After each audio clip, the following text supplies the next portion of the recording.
that it states. Explain to folks who haven't read it what that section is. Okay, basically, it is a section that says, I didn't want to waste all my few minutes describing that. Anyway, basically, it says that the Liquor Control Board shall not be involved with the issue of medical marijuana. And right now, there is an issue in Olympia where they're going to try to tax at 25% of dispensaries. I just want to make sure that this is not a backdoor to sliding it into the control of the Liquor Control Board. Right now, I just got done having a Superior Court judge give me back all my marijuana that was taken by a sheriff in a raid, and I will fight.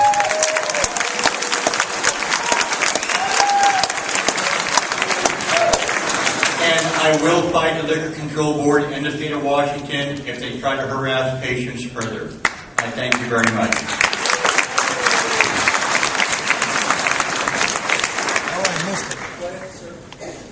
I didn't. Head up there. Good evening. My name is Kelly Cruz. I'm a resident of the city of Spokane. I just have a few questions. Under the summary, it talks about the new tightly regulated license system will be similar as well as used to control alcohol. I wanted to know that will retailers have the same responsibility as bars and taverns? Are they responsible for that customer that steps out the door, gets high, gets in a vehicle and drives down the road and runs over somebody? Will their license be taken away or revoked, or will it be scrutinized? Also, I want to know about the funds. It says it will be dedicated marijuana fund. Is there any goal for dedicating a portion of those funds for substance abuse? Because as you well know, alcohol is one of the leading controlling factors to youth abuse in the state, and marijuana, I think, has the potential to be the second one, or if not the first in a few years. I also want to know how much money will be going back to local jurisdiction to deal with problems for law enforcement and social impacts of marijuana. The other thing under individuals subject to criminal prosecutions, 2 bullet points talk about possession of amounts greater than what is listed above, possession of any quantity. I want to know, will use in public be similar to open container laws around the state? In other words, can anybody just walk down the street, use this product, or light up? Is this going to be restricted to private residents or out of sight of the general public when you're using it? Thank you.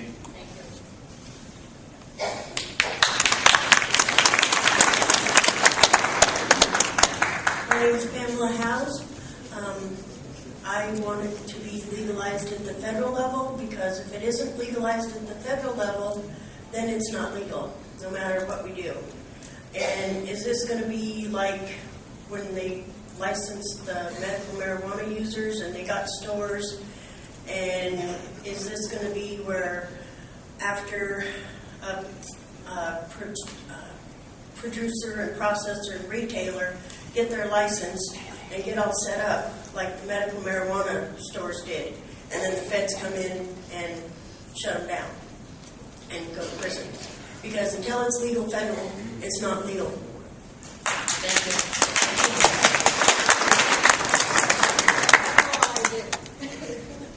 My name is Hank Schapetta. I'm an artist. I went through federal court in '97 with Sam Diana. We were made legal in federal court. So I think the feds should hold up their end on this. I'm worried about people that are in prison. They should be released in this state immediately because of what's going on. I'm also worried that people who are disabled like me and live on Social Security that have to figure out means to live should have the right to sell our marijuana to make our life better, to be able to live, to afford groceries and rent and all the bills and things. I kind of agree with the taxes, but I think it gets greedy. By the time 3 people pay tax down the line, the price of it's going to go through the ceiling. We don't want to have to go back out in the streets and buy our marijuana.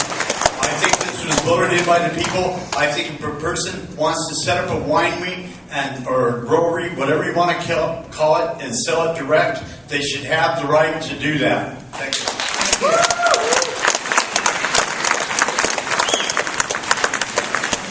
Okay, I'll call up Henry Valder, Mike Rolls, Linda Thompson, Esther Larson, Dale Breeze, and Bob Hangman. I'll just respond briefly to a question someone asked earlier. And yes, 31% of the revenues are directed back to prevention and education. Just as someone asked that earlier. Hi, I'm here tonight representing the Henry Valder, the Hampton Cannabis Foundation. Yeah. They're set right here in Spokane. I want to address this issue too. And thank you, Mr. Snyder. This is sort of like our governor did when she ran for office, asked our advice, and I'm sure Saturday Night Live is going to have fun with this one.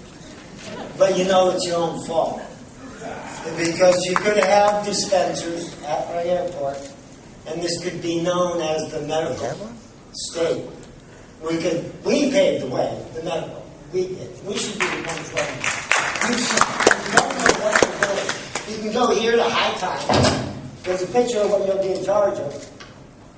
And they can tell you how to go. The best thing I heard here is you're following another state. Because that's what you know how to do. Now, if you allow our city the dispensaries, so when they come, they can say, arthritis, off the plane, and get some for arthritis, go where they won't get busted and smoke it. Go where they won't get busted and smoke it. And at the same time, give us the needed police force on our streets, in our city, and we can show Washington that this will work. And we can free up the system. We can have people, you're going to probably fly home, you'll have the backache. It'd be nice if you could go. It says arthritis.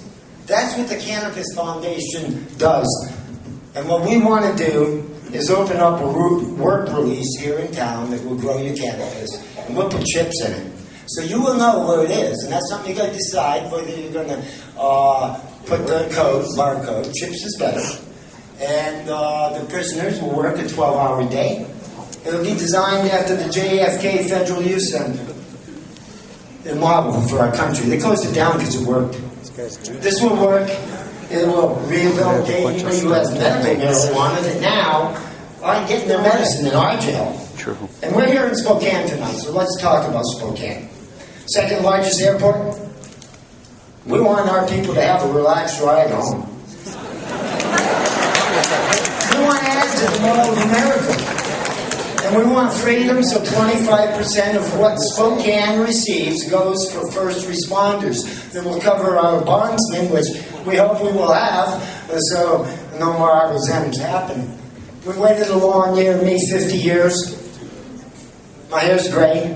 High Time, magazine that I have right here, 10 years ago, predicted this exact thing. And it'd be in the state of Washington. You have a hard job ahead of you, but let us help. Call the Cannabis Foundation and let us have the freedom to open up a work release and then maybe even a jail. Because if it's private, then we're not going to interfere with the federal funds, as the council president said today, and the ombudsman. So I appreciate all the people coming, but we can't stop this fight. We're going to show America that we're here to win. Saturday Night Live, Joey Kimball Show, and all that. Thank you.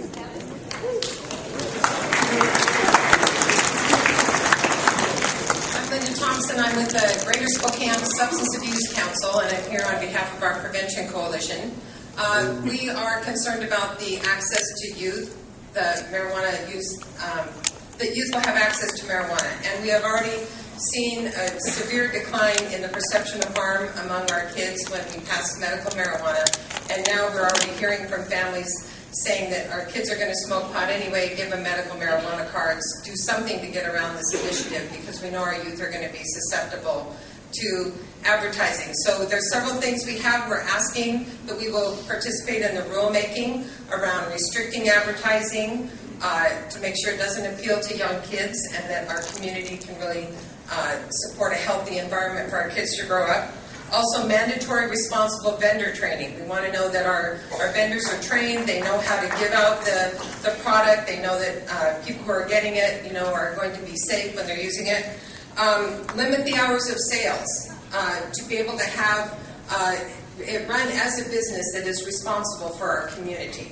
And a ban on internet sales. We know already that with alcohol, our young people are getting access to alcohol on the internet, and we would just like to restrict internet sales for marijuana. It's really about helping our kids make a positive choice. We're seeing Thanks the for telling treatment us. for marijuana being the number one issue around kids and kids going into treatment, and we just hope that we can bring that prevention voice to make sure we have a healthy environment for every person in our community to live and be strong and do the best they can. Thank you.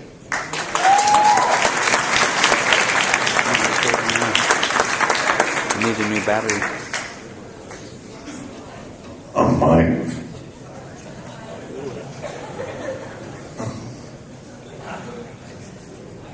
Our landlords should be here, hearing all this stuff out. Our landlords were talking about yesterday about is it going to affect them if, like that lady just said, they're a business, and it's going to affect a lot of landlords. And I know one landlord was going to try to be here. She was concerned about her complex. She owns 3 complexes in the Spokane Valley, up River Road, and up on South Hill. And her complex management company is concerned about this not been down right and out good to let the landlords know what things are not going to affect them. And if we could have a Chris, I know you worked with us in the past, and we want to have a good person behind that doors. We'll sit down with these landlords and close the doors and start talking to them, saying, what hoops do you guys go through for your application? If you go rent a apartment, first thing it's going to ask you, are you been doing drugs? And it's going to affect a lot of these landlords. And this thing has not been written good. Somebody needs to look at it more. And if we could get it back up on TV, if any landlords got any questions, could put their information out there on play and say, we will work with you guys and have the Spokane police, downtown police chief, our new one, and the valley chief could work with these landlords only and have landlords come in and do like same thing what we're doing now, having a community meeting and let them know. And those guys could take their paperwork back and talk to them. And a lot of them don't know what's going on. Okay, let's have Kevin Oliver, Scott Hagberg, Angel Coble, Jeremy Moberg, Christine Clark, and Bill